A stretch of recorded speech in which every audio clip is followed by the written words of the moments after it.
Concerning the question of the brothers, a relevant question, we have some people like who follow the Barelwi scholars and their leaders and so forth and so on. The person who is just a regular individual like our parents who believe in the Yarmi and they believe in the Khatam, they believe in this khurafat and this shirk about the Nur of Allah. These people have sincerity, many of the regular people. And these scholars, they have knowledge and they know why they're saying what they're saying. So how can we understand the issue? First of all, akhi, many of the people who are the imams and their leaders, they don't have knowledge.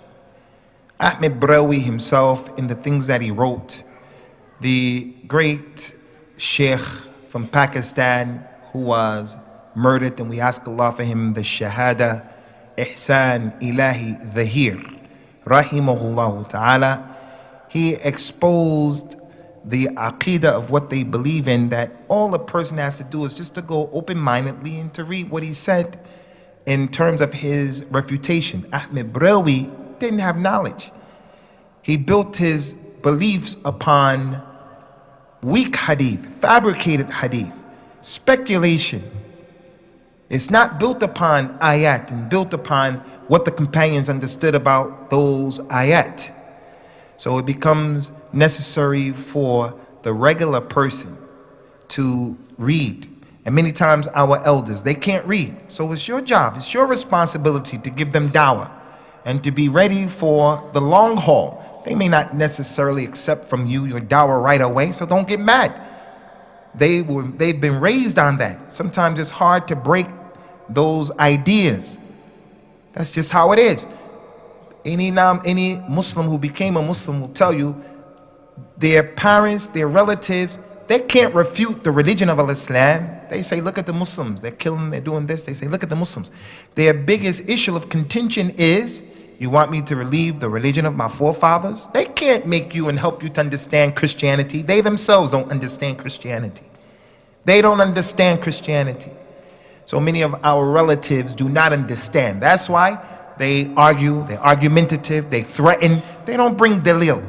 They act in a way where they make smoke screens and it becomes, you're not respecting. You think you know more than us? What? No. So many of these people, they don't have knowledge. They don't have knowledge. Those who do have knowledge, you can call them, relatively speaking, you can call them the knowledgeable ones from amongst them. Those people are kuffar and we shouldn't pray behind them. It's not permissible to pray behind them because they know what they're doing. They know what they're doing. And in following the dalala of the misinterpretations of the ayat that go against the Quran and the Sunnah, they're excommunicated from the religion. And we're careful about telling Muslims, for the angle of the deen and from the angle of just hikmah, we're careful to say to people, don't pray behind them. It's not permissible to pray behind one of them who has knowledge because they're kuffar. Just like the Shiite who have knowledge about what they're saying are kuffar, they are kuffar.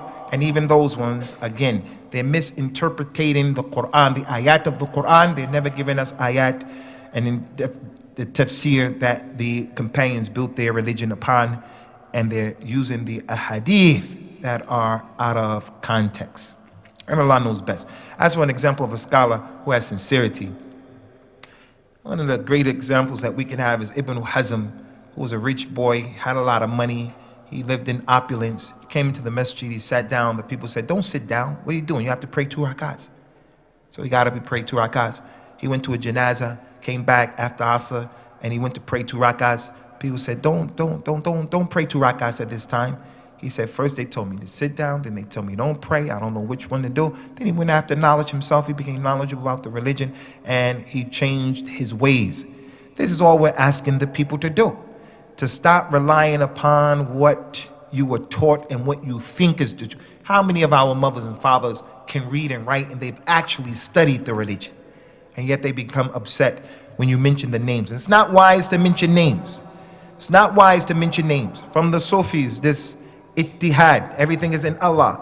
Sayyid Qutb, rahimahullah ta'ala, had this idea. He used to propagate this. He used to believe in this, that you can become Allah and Allah can become you. If you mention Sayyid Qutb, the person you're trying to give dawah to, it's not wise because he'll become upset. Everything you say, he doesn't want to listen to you anymore because you mention his name. So the general rule is not to mention names, but sometimes you have to mention the names because the situation is critical and it's to that degree. So the majority of our relatives in this city and where we come from, this is the aqidah. So we have a responsibility not to put them down, not to smush their face in the mud, but to educate and to give dawah to Allah and to have some jealousy for the aqidah of al-Islam that is pure and that is correct. Wallahu a'lam.